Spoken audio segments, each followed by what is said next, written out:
1절 말씀입니다. 하나님이 가라사대 물 가운데 궁창이 있어 물과 물로 나뉘게 하리라 하시고 하나님이 궁창을 만드사 궁창 아래의 물과 궁창 위의 물로 나뉘게 하심에 그대로 되니라. 하나님의 궁창을 하늘이라 칭하시니라. 저녁이 되며 아침이 되니 이는 둘째 날이니라. 사랑하는 성도 여러분, 전 세계 및 전국의 9천여 개 지교회 성도 여러분, 지성전 성도 여러분, 전 세계 인터넷을 통해 예배드리는 모든 성도 여러분, GCN 시청자 여러분, 만민TV 시청자 여러분, 창세기 강의 33번째 시간입니다. 제가 4주 동안 이제 설교를 했었죠. 그 설교는 반드시 여러분들이 테이프를 사서 5번 이상 10번씩 들으셔야 한다고 제가 강조를 해드렸어요. 제가 아까 어떤 지역에 확인해 봤더니 들었다고 하는 분이 한 분도 없더라고요. 부교구장만 들었다고 하고. 근데 제가 간증을 많이 듣습니다. 말씀대로 순종해서 5번 이상 또 7, 8번 들으니까 처음에는 몰랐는데 너무 놀라운 은혜가 임한다는 거예요.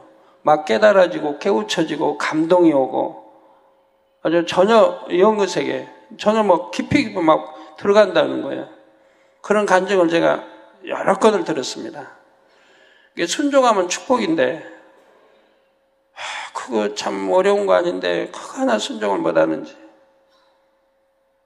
제가 여러분 손들으면 참 얼마나 드실지.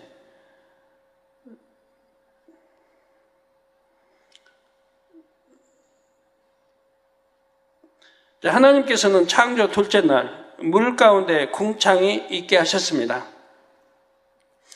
이로 인해 유구 세계와 영의 세계에는 새로운 일들이 일어났지요.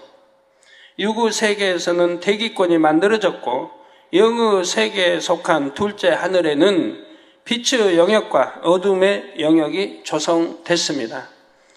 유구 세계에서 궁창 아래의 물은 창조 셋째 날 바다가 되고 궁창 위의 물은 대기권의 수증기로 남았지요. 창조 넷째 날 해와 달이 창조된 후부터는 물이 순환하기 시작했습니다. 바닷물은 수증기로 올라가서 구름을 만들고 구름은 바람에 의해 세계 곳곳으로 이동하여 비를 내리지요. 이러한 물의 순환이 있기 때문에 모든 생물들이 물을 공급받아 생명을 유지할 수 있는 것입니다. 하나님께서는 물을 빛뿐만 아니라 눈이나 이슬 등의 다양한 형태로 내리게 하시지요. 하늘에서 내리는 이 모든 것은 원래 하나님의 은택을 상징합니다. 아버지 하나님께서는 사람을 비롯한 모든 생물들에게 유익을 주시기 위해 물을 다양한 형태로 내리게 하신 것입니다. 그래서 신명기 11장 14절에도 여호와께서 너희 땅에 이른 비, 늦은 비를 적당한 때에 내리시리니 너희가 곡식과 포도주와 기름을 얻을 것이요 라고 했습니다. 또한 시편 65편 10절에는 주께서 밭고랑에 물을 넉넉히 내사 그 이랑을 평평하게 하시며 또 단비로 부드럽게 하시고 그 싹에 복 주시나이다 했지요. 하나님께서 이 지구를 창조하셨을 때는 자연 만물이 공의 가운데 순환했습니다. 그런데 사람들이 자기 유익을 구하기 위해 자연을 파괴하면서부터 자연계의 질서가 조금씩 무너졌지요. 그 결과 비와 눈은 하나님의 은택의 수단으로 뿐만 아니라 재앙의 수단으로도 나타나게 됐습니다. 원래 하나님께서 세우신 자연 질서 가운데에서는 비와 눈이 균형 있게 골고루 내렸습니다. 그런데 사람들이 자연 질서를 파괴하면서 불균형이 생기기 시작했던 것입니다. 온도도 상승한다든가 하고요. 비나 눈이 너무 많이 오는 곳이 있는가 하면 거의 오지 않는 곳도 많이 생겼습니다. 곧 폭우와 폭설과 가뭄과 홍수 등의 자연재해가 너무 심하게 발생하고 있다는 얘기입니다. 예전이라고 그리 안 했다는 것은 아닌데 지금은 너무 심하게 발생하고 있는 겁니다. 그런데 사람들이 자연 질서를 아무리 파괴해도 하나님께서 정해놓으신 이 땅의 근본 공의는 흔들리지 않도록 하나님께서 붙들어 주십니다. 예를 들어 지난번 칠레의 지진으로 자전축이 조금 움직였다는 보도가 있었습니다. 그러나 그 정도는 아주 미세했지요. 결국 아무리 자연재해가 심해진다 해도 인간 경작 기간 동안은 지구가 버틸 수 있도록 하나님께서 붙들어 주신다는 사실입니다. 또한 마지막 때 자연재해가 심해질수록 반대로 하나님의 권능은 더욱 빛을 발할 수 있는 여건이 되지요. 예수님께서 바람과 파도를 다스리셨던 것처럼 성령의 불같은 권능으로는 지진, 홍수, 화산 폭발도 제어할 수 있습니다.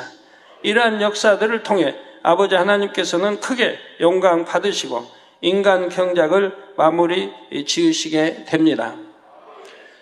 성도 여러분, 창조 둘째 날에 영의 세계에서는 둘째 하늘에 두 영역이 조성됐다 했습니다.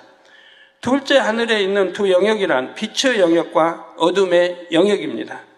그런데 빛의 영역 안의 에덴 동산과 어둠의 영역은 서로 맞닿아 있음을 나타내는 성경 구절이 있습니다. 서로 맞닿아 있다는 것은 경계선을 중심으로 해서 한편은 어둠의 영역이요, 한편은 에덴 동산이라는 의미이지요. 이건 빛의 영역입니다. 에덴 동산은. 그래서 하나님께서는 경계선이 되는 곳을 지키게 하셨습니다.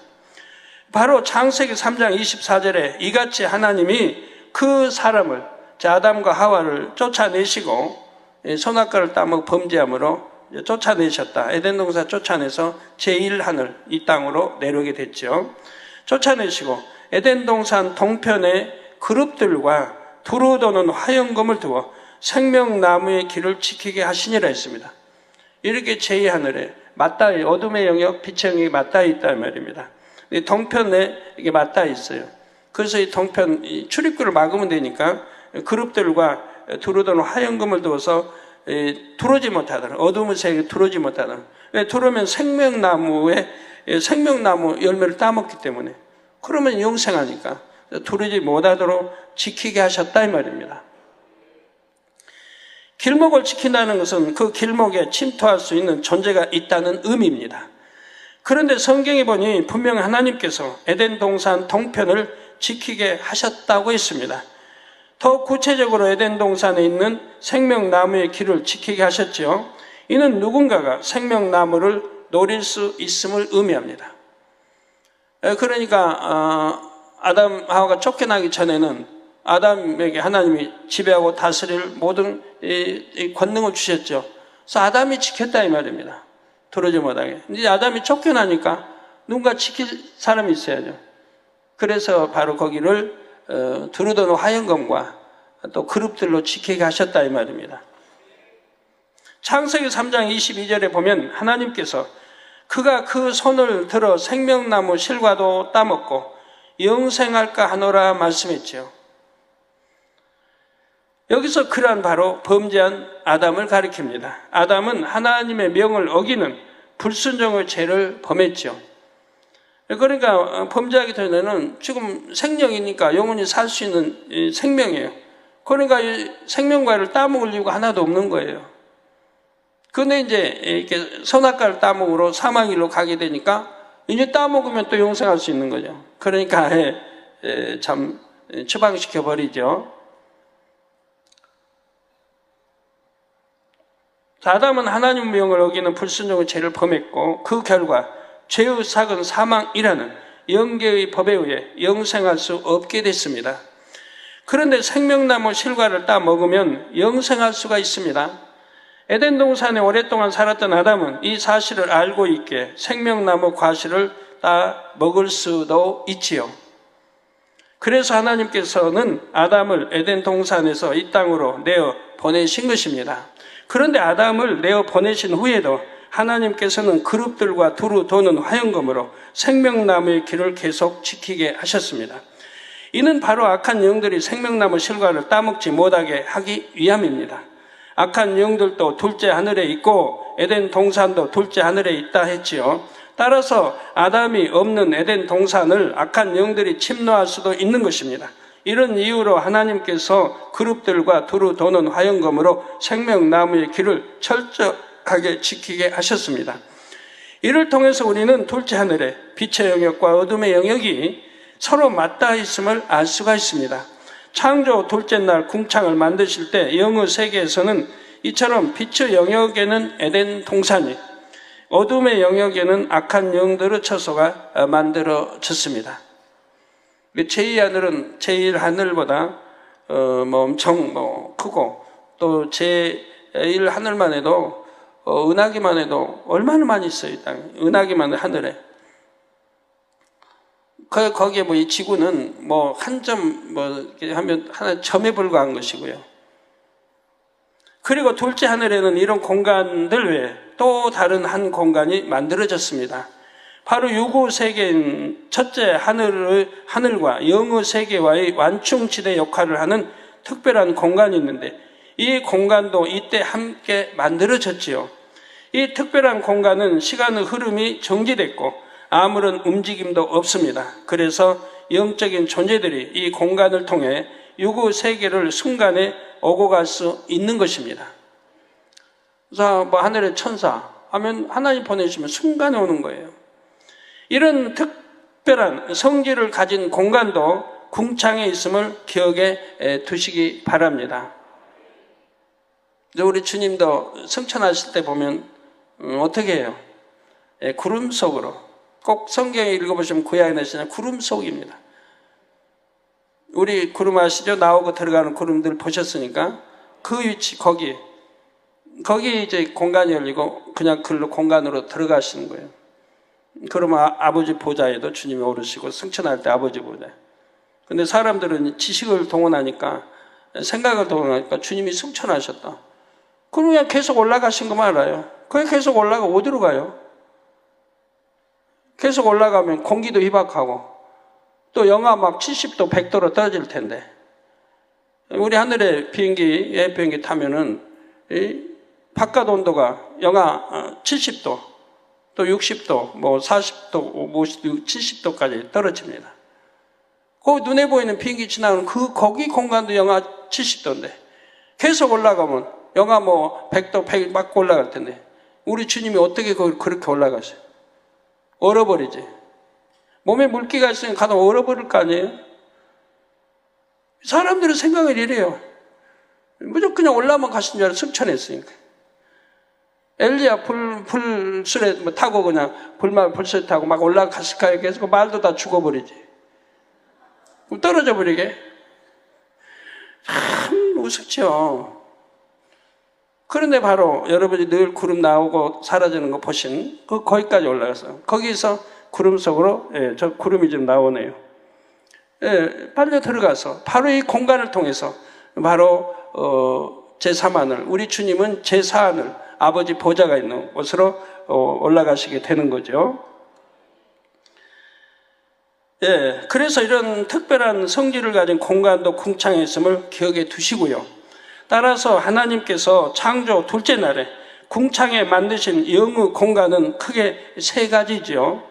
바로 빛의 영역과 어둠의 영역, 그리고 시간의 흐름이 정지된 완충지대입니다.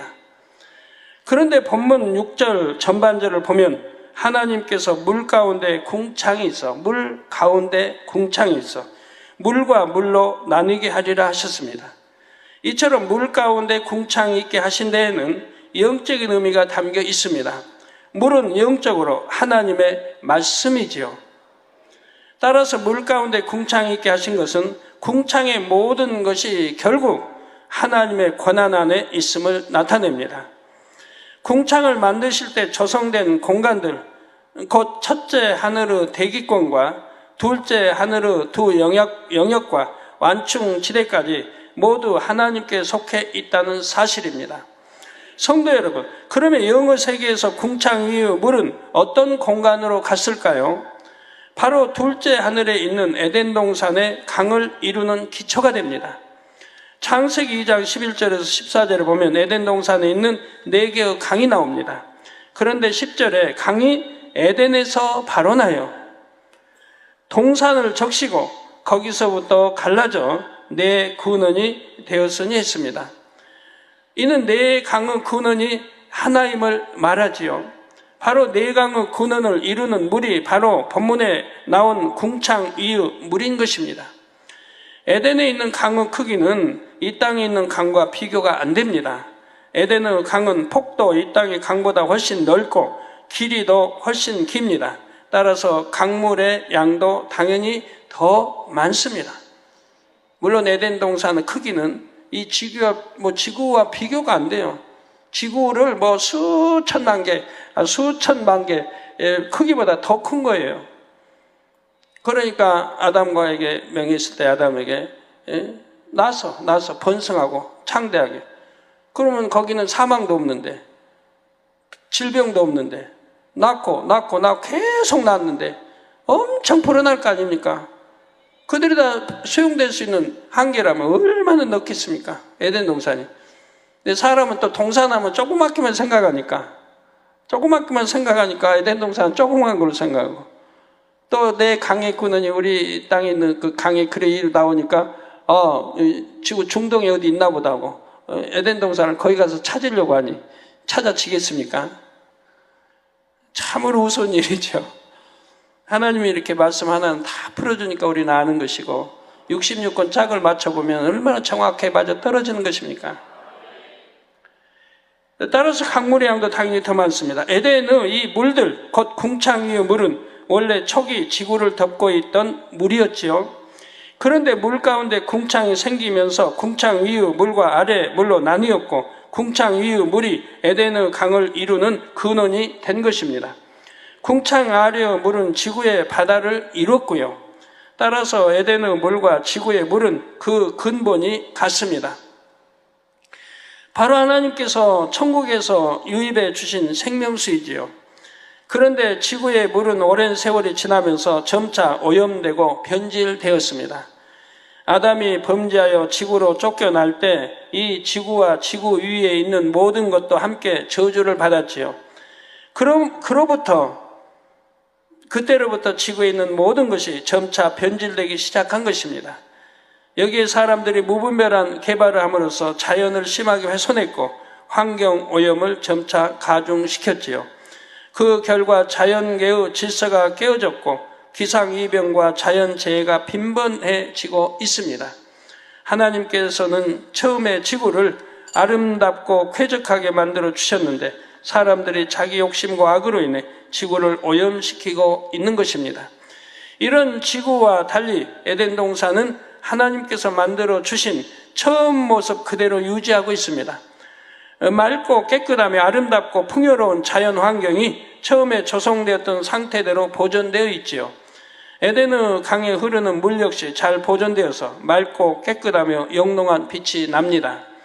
그런데 이러한 에덴의 물이 하나님의 섭리 가운데 이 땅에 쏟아져 내린 사건이 있었습니다. 바로 노아의 홍수이지요. 창세기 7장 강해 시 자세히 말씀드리겠지만 노아의 홍수 때에는 40일 동안 비가 내려서 가장 높은 산까지 물에 잠겼습니다. 그런데 지구에 있는 모든 물들로는 설령 극지방의 빙하가 모두 녹는다 해도 가장 높은 산까지 잠기지는 않습니다. 지구상에 있는 물만으로는 지구를 완전히 덮을 수 없다는 말이죠. 그런데 노아 홍수 당시를 설명한 창세기 7장 11절에서 12절을 보면 큰 기품의 샘들이 터지며 하늘의 창들이 열려 40주야를 비가 땅에 쏟아졌더라 했습니다. 여기서 큰 기품의 샘들이란 에덴에 있는 네 강의 발원지입니다. 그리고 하늘의 창들은 둘째 하늘과 통하는 문들이지요. 하나님께서는 홍수 심판 때 에덴의 큰 기품의 샘들을 터뜨리셨습니다. 그리고 둘째 하늘의 창을 여심으로 이 지구에 쏟아지게 하신 것입니다. 앞서 에덴의 강물의 양은 지구의 강물과 비교할 수 없을 만큼 많다 했지요. 따라서 에덴의 강물이 지구로 흘러나온다면 능히 지구를 덮을 수 있습니다. 더욱이 하나님께서는 에덴의 강의 근원인 큰 기품의 샘들까지 터뜨리셨지요. 그리고 첫째 하늘과 연결된 둘째 하늘의 문을 여심으로 에덴에 있는 물들이 이 땅에 비처럼 내리게 하신 것입니다. 이거를 이제 하늘에 창을 열었다고 이렇게 성경은 되어 있고요. 그런데 하늘의 창들이 이러하여 창이 복수로 표현되었습니다. 이는 당시 일정 지역의 하늘만 열린 것이 아님을 나타냅니다. 지구로 연결되는 둘째 하늘의 문이 다 열렸지요. 노아가 살던 지역뿐만 아니라 지구 전체 한꺼번에 둘째 하늘의 물이 쏟아졌던 것입니다. 옛날에 이제 공룡을 하나님이 내려 보실 때도 마찬가지입니다. 하늘의 문들을 다 열어서 내려 보냈어요. 그러니까 세계 구석구석 곳곳마다 이 흔적이 남아 있는 겁니다. 그래서 40일 만에 지구의 가장 높은 산까지 잠겼지요. 이렇게 홍수 심판 때 이 땅에 흘러나왔던 에덴의 물은 홍수 심판 후에 다시 에덴으로 돌아갑니다. 하나님께서 어떤 방법으로 그 물을 에덴으로 끌어올리셨는지에 대해서는 창세기 7장에서 자세히 말씀드리겠습니다. 이 시간 여러분이 기억하실 것은 창조 둘째 날 궁창 위의 물은 에덴의 강의 근원에 모아졌고 그 근원으로부터 네 강이 발원했다는 점이죠. 그리고 노아의 홍수 때 하늘의 창들이 열려 지구에 쏟아진 물이 바로 그 사실을 증명한다는 점입니다. 성도 여러분, 둘째 하늘의 존재에 대한 또 다른 증거가 있습니다. 그것은 바로 이스라엘 백성들이 출애굽 후 광야 생활을 할 때 먹었던 만나입니다. 19세기의 어떤 식물학자는 이 만나에 대해 시나이 반도에 서식하는 식물이 진드에 의해 찔렸을 때 나는 수액이 굳은 것이라고 주장하기도 했습니다.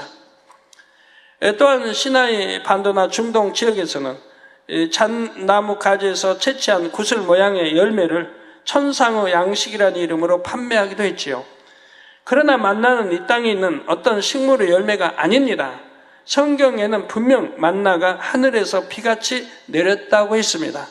출애굽기 16장 4절에 때 여호와께서 모세에게 이르시되 보라 내가 너희를 위하여 하늘에서 양식을 비같이 내리리니 백성이 나가서 일용할 것을 날마다 거둘 것이라. 이같이 하여 그들이 나의 율법을 준행하나 아니하나 내가 시험하리라 말씀했습니다. 여기서 하늘이란 바로 둘째 하늘이지요. 시편 78편 23절 24절에는 그러나 저가 즉 하나님께서 오히려 위의 궁창을 명하시며 하늘 문을 여시고 위의 궁창을 명하시며 하늘 문을 여시고 저희에게 만나를 비같이 내려 먹이시며 하늘 양식으로 주셨나니 라고 말씀했습니다.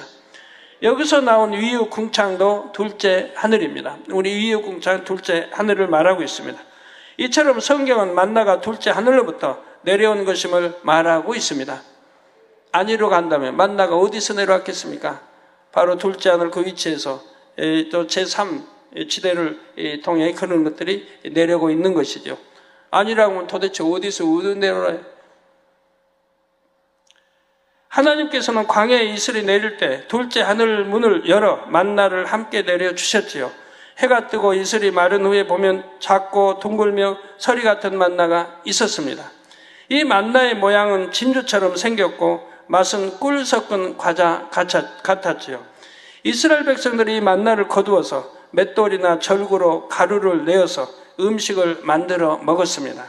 출애굽기 16장 35절에 보니 이스라엘 자손이 사람 사는 땅에 이르기까지 40년 동안 만나를 먹되 곧 가나안 지경에 이르기까지 그들이 만나를 먹었더라 했습니다.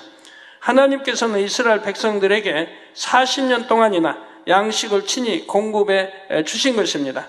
여호수아 5장 12절에 보면 그 땅, 곧 가나안 땅 소산을 먹은 다음 날에 만나가 그쳤으니 이스라엘 사람들이 다시는 만나를 얻지 못하였고 그 해 가나안 땅의 열매를 먹었더라 했지요.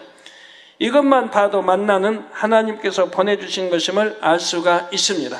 이스라엘 백성이 가나안 땅에 들어가서 그 땅의 소산을 먹게 되자 정확하게 그 다음 날부터는 만나가 내리지 않았지요.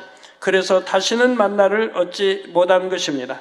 따라서 여러분이 중동 지역을 여행하시다가 만나라고 팔고 있는 식물을 본다 해도 그것은 진짜 만나가 아님을 아시기 바랍니다. 만나는 하나님께서 둘째 하늘에서 내려주셨고 이스라엘 백성이 광야 생활을 했던 40년 동안만 내렸습니다. 둘째 하늘에 있는 에덴 동산은 영의 세계에 속하지만 온전한 영의 세계는 아닙니다. 육의 사람이 본다면 볼 수 있고 만지고자 한다면 만져지는 영의 세계이지요. 그래서 만나가 둘째 하늘에서 내려온 식물임에도 육의 사람이 먹을 수 있었던 것입니다. 성도 여러분, 예수님의 탄생 시 동방 박사들을 인도했던 별도 둘째 하늘의 별입니다. 마태복음 2장 9절에 박사들이 왕의 말을 듣고 갈새 동방에서 보던 그 별이 문득 앞서 인도하여 가다가 악이 있는 곳 위에 머물러 섰는지라 했습니다. 하늘의 별이 동방 박사들의 보좌에 맞춰서 가다 서기를 반복했고 목적지에 다다랐을 때는 멈춰섰죠. 동방 박사들이 지금 이 베들레헴을 예루살렘 베들레헴에 걸어가고 있는 거예요. 그런데 잠도 자야 할 거 아닙니까?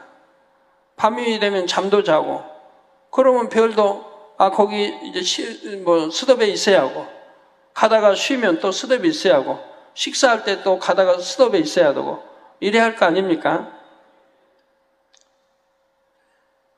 그래서 서기를 반복했고 목적지에 다다랐을 때는 멈춰섰지요. 이 별이 만일 첫째 하늘의 별이라면 전체의 질서를 깨트림으로 인해 엄청난 문제가 발생했을 것입니다. 그리고 그런 이제 우리 하늘의 그 별이 만약 이동을 해서 온다면 너무 거리도 멀고 어느 장소인지 알 수가 없는 거예요. 그 높은 데서 이동한다고 해도 그거 보고 그걸 따라가기가 쉽지 않은 거고요. 그걸 통해서 예루살렘이나 베들레헴을 찾아갈 수가 없는 거예요. 그러나 우리 에덴 동산에 문을 열어서 하나님이 이렇게 이제 공간을 열어서 하면은 우리 눈앞에 가까이도 별의 이동에 갈 수가 있다는 얘기입니다. 첫째 하늘의 별들은 설정된 경로대로 질서 있게 운행하기, 첫째 하늘의 별들은 설정된 경로대로 질서 있게 운행하기 때문입니다. 따라서 당시 박사들을 인도한 별은 첫째 하늘의 별이 아님을 알 수가 있습니다. 하나님께서는 둘째 하늘의 별을 움직이심으로 첫째 하늘에는 어떤 영향도 주지 않았던 것입니다. 그리고 별이 움직이는 둘째 하늘의 공간을 열어서 박사들의 눈에 보이게 하신 것이지요.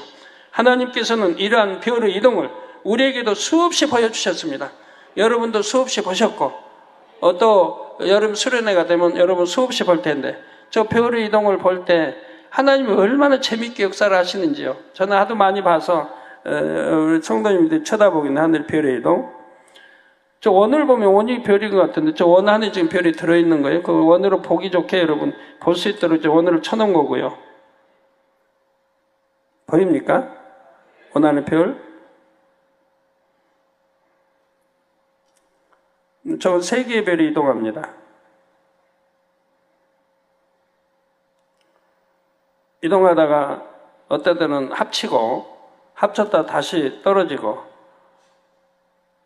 참 재밌게 하나님이 늘 역사했죠. 지금까지. 나란히 동시에 이동하는 3개의 별, 지그재그로 이동하는 별, 서로 역방향으로 이동하는 별 등 첫째 하늘에서는 잊기 어려운 별의 이동을 우리에게 수차례 보여주셨습니다. 수차례 아니고 수백 차례 보여주셨죠.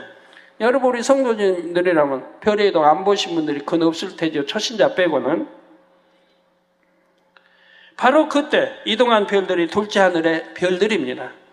그 순간 하나님께서 둘째 하늘의 공간을 열어서 우리에게 보여주셨다는 사실입니다. 이게 재밌는 것은 제가 이제 처음 별들 하나님 보라 할 때 이렇게 보는데 이렇게 별이 하늘에서 날아가다가 빠르게 가죠. 앞에가 별이 분명히 있는데 곧장 걸로 가는 거예요. 그럼 저희 생각은 부딪히겠다. 그 넓은 공간에 부딪힐 리도 없는데 그런 생각 순간에 하면 별이 가다가 쫙 방향을 틀어서 싹 돌아가지고 또 가는 거예요.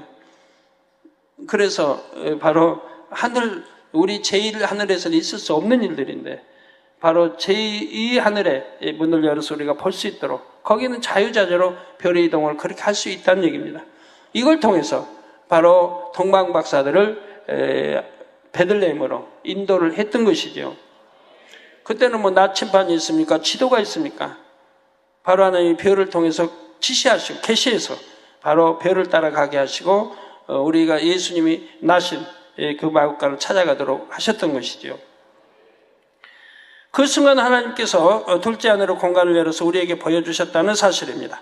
아버지 하나님께서는 우리가 영의 공간을 느낄 수 있도록 이 밖에도 여러 기사와 표적을 보여주셨습니다.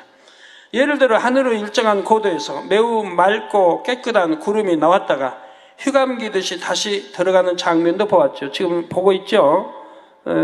이런 것도 여러분들 뭐 태어나서 저런 거 보셨어요? 하나님이 저에게 말씀한 대로 나 이제 이번 주는 너 기도처에 가서 하늘을 봐라. 바람을 보아라. 바람 부는 이 방향을 봐라. 하늘의 구름들을 보아라. 그러고 나서 그때부터 역사하시기 시작했죠. 그 뒤로 이제 여러분들 보시는 거 아닙니까? 하늘에 있는 모든 구름이 한 공간으로 전부 빨려 들어간 거 볼 수 있었고, 그래서 들어오고 나오는 거 볼 수 있었습니다. 꼭 들어갈 때 휘말려 들어간다는 사실입니다. 그래서 매우 맑고 깨끗한 구름이 나왔다가 휘감기듯이 다시 들어가는 장면도 수없이 봤습니다. 그 장면을 보고 있노라면 마치 누군가가 하늘 저편에서 하얀 연기를 내뿜었다가 다시 들이키는 듯한 느낌이 듭니다. 그런데 성경 곳곳에도 영의 세계로 통하는 일이 있을 때 구름이 등장하는 것을 볼 수가 있습니다. 먼저 우리 예수님께서 3명의 제자와 함께 변화산에 오르셨을 때이지요. 마태복음 17장 5절에 보면 호련히 빛난 구름이 저희를 덮으며 구름 속에서 소리가 나서 가로되 이는 내 사랑하는 아들이요 내 기뻐하는 자니 너희는 저의 말을 들으라 하는지라 했습니다. 그리고 주님께서 부활하신 후 승천하실 때도 사도행전 1장 9절에 저희 보는 데서 올리워 가시니 구름이 저를 가리워 보이지 않게 하더라 했죠. 저희 보는 데서 올리워 가시니 구름이 저를 가리워 보이지 않게 하시더라. 왜? 보이지 않게 하시고 바로 영의 공간으로 쑥 들어가 버리시는 거예요. 안 그런다고 뭐 어떻게 되겠어요? 사람이 굉장히 의문에 빠지고 성경 앞으로 푸는데 지장이 많죠. 구름이 없고 올라오면 계속 올라가야 되는데 올라가다 탁 사라져 버립니다. 그러면 사람들이 어떻게 생각하겠어요? 분명히 올라가는 것이 보이는데 올라가다가 난 그 자리에서 없어져 버렸어요. 그래서 그런 의문점 남기지 않도록 구름으로 꼭 예배해서 구름 속으로 빨리 들어가 사라지는 것을 보게 되지요. 또한 마가복음 13장 26절 등에 주님께서 공중 강림하실 때 구름을 타고 큰 권능과 영광으로 오는 것을 사람들이 보리라 했습니다.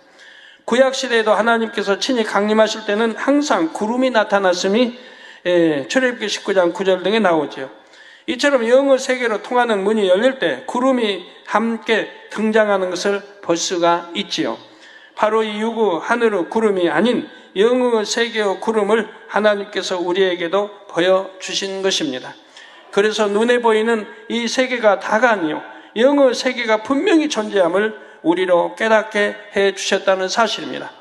더군다나 영의 공간이 분명히 있음을 최근에는 여름만 되면 이제 7월이 다 오고 있는데 되면 여러분 볼 수 있잖아요. 하늘에서 잠자리 내려오는 거. 수많은 잠자리 떼가 하늘 공간을 이동해서 잠자리가 하늘에서 내려오는 걸 여러분들은 여름이 되시면 다 보시잖아요. 이제 이게 세계로 소문이 나서 이번 여름 수련 때는 세계 곳곳에서 이 광경을 보기 위해서 들어오실 것입니다.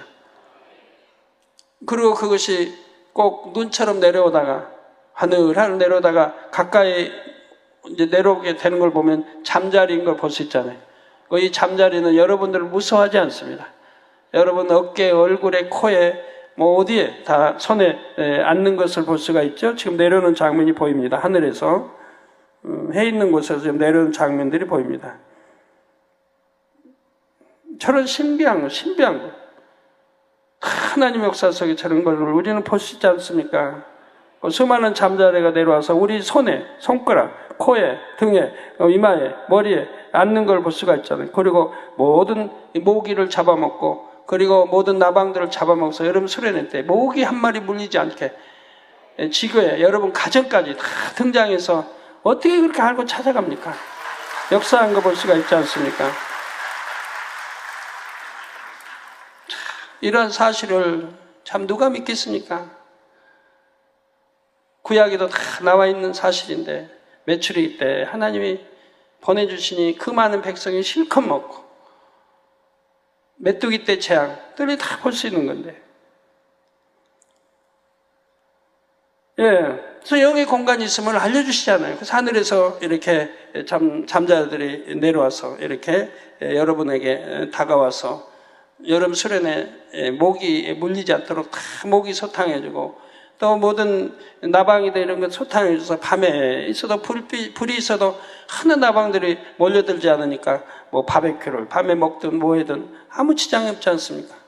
날씨까지 시원하게 해주니. 사랑하는 성도 여러분, 6일 창조 동안 5일은 그 만드신 것이 하나님의 보시기에 좋았더라고 나옵니다. 단 창조 둘째 날만은 성경에 좋았더라는 표현이 안 나오죠. 이게 좋았더라 쭉 나오는데 바로 둘째 날만은 좋았더라는 표현이 안 나온다 이 말이에요. 그 이유는 무엇일까요? 바로 둘째 날에 만들어진 궁창에는 악의 영들이 거하는 어둠의 영역이 있기 때문입니다. 하나님께서는 인간 경작을 공의롭게 하시기 위해 루시퍼와 악한 영들의 처소를 둘째 하늘의 어둠의 영역에 마련해 주셨습니다. 그러나 그 어둠의 영역이 하나님의 보시기에 좋을 리는 없기에 좋았더라는 말씀이 없는 것입니다. 그러면 혹시 이런 생각이 드는 분이 계신가요? 창조 첫째 날에 악한 영들을 풀어주셨고 빛과 반대인 어둠이 있게 하셨는데 왜 첫째 날에는 좋았더라 하셨을까요? 여러분이 창조 첫째 날 부분을 자세히 읽어보면 그 답을 얻을 수가 있을 것입니다. 창조 셋째 날부터 여섯째 날에는 그날의 창조 역사를 모두 마치신 후에 좋았더라는 표현이 나옵니다. 반면 첫째 날에는 빛이 있으라 하심에 빛이 있었고 그 빛이 하나님을 보시기에 좋았더라 말씀하지요. 그리고 그 후에 빛과 어둠을 나누셨습니다.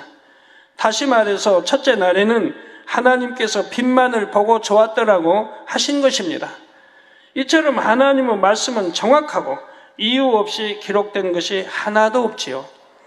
우리는 창조 첫째 날과 둘째 날의 역사만 보아도 하나님께서 얼마나 빛을 좋아하시고 어둠을 싫어하시는지 알 수가 있습니다. 야고보서 1장 17절에는 이러한 하나님에 대해 빛들의 아버지라고 표현하며 그는 변함도 없으시고 회전하는 그림자도 없으시니라 했습니다. 여러분은 이처럼 빛 자체가 되시는 하나님의 자녀이지요. 그러므로 여러분의 마음에도 어둠은 조금도 없고 빛만 가득하도록 만들어 가시기를 바랍니다. 앞으로 그렇게 계속해 가시지만 발발 돌아봐요. 영으로 악기 모양도 없는 어둠이 없는 여러분 빛으로 영으로 돌아보세요. 얼마나 행복한가. 그때는 얼마나 행복한가. 어떤 분들 뭐 하나님 주님 믿는다고 하면서 뭐 외로워서 뭐 범죄했습니다. 영으로 돌아봐야 외로움이라는 게 없으니까. 그 하나님이 일하는 게 얼마나 행복하고 기쁜 건데. 외로움이라는 게 어디 있어요? 영으로 돌아보세요. 악이 모양도 없는 영으로 돌아보면 외로움 자체라는 게 있질 않아요. 행복 자체만 있고 기쁨 자체만 있으니까. 감사 자체만 있고요. 그래서 여러분의 삶에 어둠의 영들은 결코 역사하지 못하며 빛의 열매로 아버지 하나님께 영광 돌리시기를 주님의 이름으로 축원합니다. 말씀 상고하시면서 통성으로 다 같이 기도하시겠습니다. 할렐루야. 주님 은혜와 사랑에 감사를 드립니다. 아버지 하나님, 오늘 또 들은 말씀이 믿음이 되고 생명이 되게 도와주시 원합니다. 둘째 하늘에 빛의 영역이 있다 했습니다. 또 둘째 하늘에서 에덴 동산과 어둠의 영역이 맞닿아 있음을 나타낸다 했고, 또 시간의 흐름이 정지된 완충지대 같은 공간이 있다 했습니다. 물 가운데 궁창이 만들어졌다는 또 말씀의 뜻에 대해 설명했고, 영의 세계에서 궁창임을, 에덴 동산의 강을 이루는 그는 둘째 하늘이 있음을 나타내는 증거들을 말씀드렸습니다. 하나님께서 둘째 날만 좋았더라고 말씀하시지 않은 이유를 설명했습니다. 아버지 하나님 잘 이해하고 양식 삼게 도와주시고, 하나님의 말씀이 얼마나 참인한 것을 우리가 깨닫게 도와주시기를 원합니다. 아버지 감사합니다. 우리 주 예수 그리스도 이름으로 기도합니다. 아멘. 시간의 흐름이 정지된 완충지대 같은 공간, 이 공간은 시간의 흐름이 정지되어 있기 때문에 만약 그 공간에 들어가면 내가 원하는 목적지에 순간에 가는 거예요. 이게 바로 이제 제1하늘을 벗어나 순간에 2하늘, 3하늘까지 이렇게 순간에 들어갈 수 있는 거예요. 4하늘은 뭐 누가 들어가는 게 아니니까 그 아버지 공간, 아버지가 계시는 곳이니까 하나님 아버지가. 그래서 천사가 내려와도 제3하늘에서 내려오는 것이고, 이 거리를 따지면 어마어마하죠. 상상할 수 없는 거리죠. 그러나 이 완충지대가 있어서 바로 이런 것은 시간의 흐름이 멈추기 때문에 순간에 이동이 되는 거예요. 그런 걸 아시면 앞으로 이제 얼마나 많은 기사 표적을 또 볼 텐데 그런 거 이해하기가 참 좋죠. 이 순간에 역사되는 걸 여러분들이 많이 보실 수가 있을 테니까요. 예, 환자에 의한 기도하겠습니다. 아픈 곳에 손 얹어주시고, 연약한 곳에 손 얹어주시고, 마음의 소원들 놓고 기도 받으시겠습니다. 할렐루야. 아버지 하나님, 이 시간에 친히 안수해 주옵소서. 또 시공간을 초월하여 역사해 주시기 원합니다. 화상을 통해 예배드리는 전국 교회와 지교회와 지성전위에, 인터넷을 통해 예배드리는 전 세계 하나님의 자녀들이, GCN 시청자들, 만민TV 시청자들 위해, 해외에 있는 선교사 주회종들, 만민 9천 지교회 위해, 또 여러 나라에서 기도 제목과 사진들을 보내왔습니다. 이 기도의 제목 사진들 위해 안수해 주시기 원합니다. 케냐의 정명 목사, 5월 8일 케냐 끼땡켈라 만민국제성경대학 강의 지와 명철 주시고, 또 참여한 모든 목회자들이 큰 은혜 받게 도와주시기 원합니다. 페루의 이재호 목사, 5월 8일 이봉림 원장님 초청 페루 만민교회 손수건 집회가 8개 라디오를 통해 생방송될 때 많은 영혼들이 듣고 은혜 받으며 치료받도록 축복해 주시기를 원합니다. 아버지 8개 또 라디오 방송사에도 축복해 주시기 원합니다. 감사합니다. 놀라운 창조의 최상의 권능을 역사해 주시기 원합니다. 이스라엘의 다니엘 로젠 목사, 5월 8일까지 홍콩에서 참석하는 목회자 컨퍼런스에서 만날 자를 만나게 하시고 모든 일정도 형통하게 잘 마무리되도록 축복해 주시기 원합니다. 권능으로 입혀 주옵소서. 일본의 가또 이사오 목사, 5월 8일 백부 만민께 손수건 집회 주님 함께해 주시기 원합니다. 우리 목사님 더 영육간에 강건케 하시고, 또 많은 환자들도 참여하고, 또 손수건을 기도해 줄 때마다 치료받아 영광 돌리게 하옵소서. 미국의 비탈리 피시버그 박사, 5월 8일 메시아닉 센터에서 인도하는 난해 구절 풀이, 또 세미나와 브리튼 비치 오순절 교회에서의 설교, 그리고 9일 주일 변화산 교회에서 인도하는 십자가의 도 세미나가 충만하게 잘 진행하도록 역사해 주시고, 여동생 닐리아 피시버그 정신장애 성례불로 템바 깨끗함 정신장애 물러가라, 성령의 불로 템받고 깨끗함을 받으라 빛의 임하라.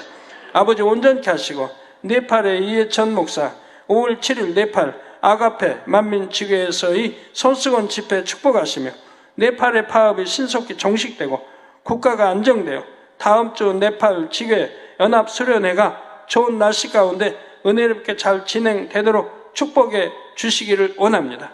아버지여 축복해 주옵소서. 또 이스라엘의 슈산나, 아버지 피강암, 간경암 물러가라 빛의 임하라. 성례불로 템바 깨끗함 레나의 우울증암 물러가라 빛의 임하라. 아버지 또 이스라엘의 펠릭스 아들 마오르 당뇨 다 물러가라. 당뇨병 물러가라. 성례불로 템받고 깨끗함을 받아 빛의 임하라.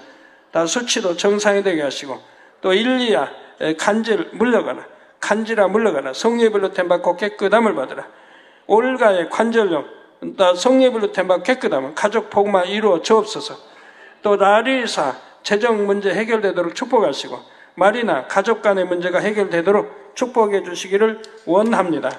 아버지, 또 김성교사 하반신 마비 다 성령의 템받고 깨끗함을 받으라. 빛의 말 중국어로 더 잘하며 설교의 능력 받고, 아버지 또 삼자교회 목회자들에게 담대히 성경을 복음 전하며 손수건으로 기도해 줄 때 치료 역사가 더 강하게 나타나게 도와주시기를 원합니다. 빛이여 이 말아. 장홍 운영하는 의학 포장 사업터의 어둠이 물러가고, 직원들이 능력받아 더욱 축복받고 형통하게 역사해 주시기를 원합니다. 아버지 사업들도 잘되게 축복해 주옵소서. 아버지 김정호 영으로 온영으로 들어가며 전도와 신방할 때 영적 열매 맺도록, 또 아들 내외 아버지 영적 믿음 갖도록 축복해 주시 원합니다. 손수건을 통해 기도해 줄 때마다 창조의 놀라운 권능들로 영광 받으시고 또 영광 받으시니 감사합니다. 박금영 키와 가슴 발육 부진 아버지 권능으로 온전케 역사해 주옵소서. 키도 찰자라고 가슴 발육 부진도 물러가라. 빛의 말 김분선 육신의 생각 버리고 영을 이룰 수 있도록 축복하시고, 온전한 주의를 지킬 수 있는 직장으로 인도해 주시기를 원합니다. 정쇠청 지난날의 모든 죄 회개하고 용서 받을 수 있도록 통해자 회개용도 주시기 원합니다. 왕연샹 우상 숭배한 죄 회개하고 용서받을 수 있도록, 또 장로이와 자매와 함께 MIS에 입학하여 공부도 잘하도록 축복해 주옵시고, 아버지 귀 쓰임받는 또 자녀들에게 역사해 주시기 원합니다. 아버지 성도들 머리에서 발끝까지 오장육부 뼈마디 신경 조직 세포 성령의 불로 댐받고 깨끗함을 받으라. 빛의 말 영육간의 강건함이 뭐라. 빛이여 이 말아. 아버지 하나님 역사해 주시기 원합니다. 두 눈도 잘 보이고 귀도 열어주시고 잘 들리고 이명도 물러가라. 말도 잘하게 하시고 암 3기 말기 전이 된 것 성령의 불로 댐받고 깨끗함을 받으라. 빛이여 이 말아. 아버지 모든 위장, 심장, 신장, 콩팥, 폐, 간, 장들 다 성령의 불로 태워 깨끗게 역사해 주시기 원합니다. 깨끗함을 받아라. 피부병도 물러가라. 마비된 거 풀어지고 온전함이 받아라. 아버지 역사해 주시기 원합니다. 감사합니다. 아버지여 마음의 소원도 간구와 기도에 응답해 주시기 원합니다. 아버지 또 2부 시간도 충만케 함께 하시고 찬양 인도자 또 찬양 아버지 모든 딸들도 역사해 주시기 원합니다. 성령의 감동감을 충만하고 은혜롭게 잘 진행하게 도와주옵소서. 예수 그리스도의 이름으로 기도하옵나이다. 아멘.